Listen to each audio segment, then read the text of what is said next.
Happy New Year's, everybody. Let's get rocking and rolling with today's topic, and that is going to be Gundam Decals.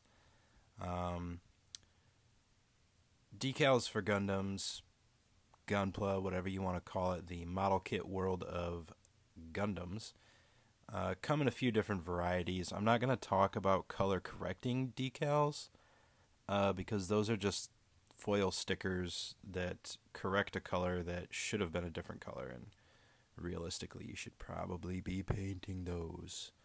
But the ones we're going to talk about are dry transfers, water slides, and sticker style decals like you're seeing right here. I'm going to show you kind of the pros and cons of each. We're going to talk about application and, we're just going to get into it. So I'm going to start with the sticker style decals. These are probably the most common that you're going to see, particularly with the real grade line of Gundam model kits these days. The sticker style decals, I don't really know what else to call them. They're just a little sticker. These are really prevalent with the real grade line, and those are really popular right now. But these have come with, all manner of Gundam model kits. They're just little stickers. You get something sharp, in this case a hobby knife, and you peel them off of the paper, press them onto the part. They look really great. They're just going to leave a visible border. And if you've taken all this time to paint your kit, one of the last things you're going to want on there is a visible border for the decal. So it looks great, but you're left with that border. So if you're not going to paint the kit, they're a great option. A good option for painted kits are dry transfers. Unfortunately, you don't see a ton of these anymore, and I'm not too sure if you can even order them.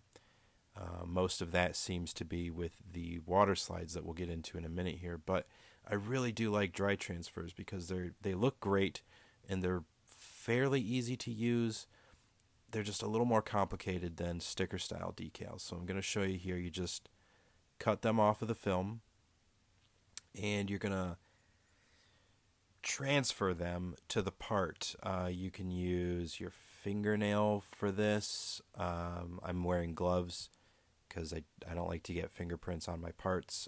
You can use a tool to kind of rub this off, kind of scratch this off of the film and onto the part. As you're going to see here, though, that's not always a guaranteed thing. Now, this could be just because I'm trying to put two decals on at once, but you'll see what I'm talking about here in a minute. But they really do look good when they work out good. Maybe if I was using just one of the numbers, because you'll see here the top number looks way better than the bottom number. But that's how they work. You just rub them on and then peel away that film very carefully. And it should also be mentioned that these are some older dry transfers. They do age kind of badly sometimes, but if you're going for a weathered look anyways, it's not that bad of an option. They're pretty tough. Once they're on, they're on. You can beat them up. They're really not going anywhere. They don't leave any visible borders. They do just seem to be a big hassle for a lot of guys in the Gundam world. They don't really like dry transfers because they've been spoiled by water slides, and as you're going to see here, water slides are probably the superior option. So for this, you're going to need some sort of container for the water, some water, and your water slides. Now, I should note that the Bandai water slides that you get are notoriously trash. There's no way around it. They don't look good without the use of Mark Setter or Mark Softer.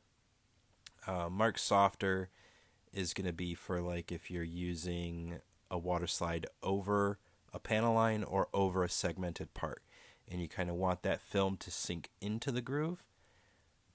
Generally speaking, you're not going to want it. What you are going to want, though, is some Mark Setter, and that's like an additional adhesive. Sometimes water slides can be old, and when they're old, they don't adhere that well to the plastic. I've been told that water slides do not work on bare plastic. Um, in my experience, that's not 100% true. Regardless of that, though, whether it's bare plastic or not, this is the stuff right here, Mr. Mark Setter. You can see the stickers covering up the Mr. But Mark Setter, this stuff is a must for dealing with water slides. And you're going to want something to wipe away, dab away some excess water or setter fluid. So you've got your decal, you've dipped it in some water, I don't know, maybe 15 seconds or so. Take it out. When you can move it freely on its backing, you are good to go. Hopefully it doesn't flip over for you. They're pretty resilient though, and you've got quite a bit of time to work with it. So if it does, if it falls off, whatever, you're gonna be okay. Don't worry too much about it. So the next step would be get your mark setter out, dab a little bit of that onto your workspace. Might help if you've got something a little heavier than a spoon, so it's not rolling around on you. And then you're gonna want some kind of tool to remove it from the backing. In this case, I have a little silicone paintbrush, I think it is.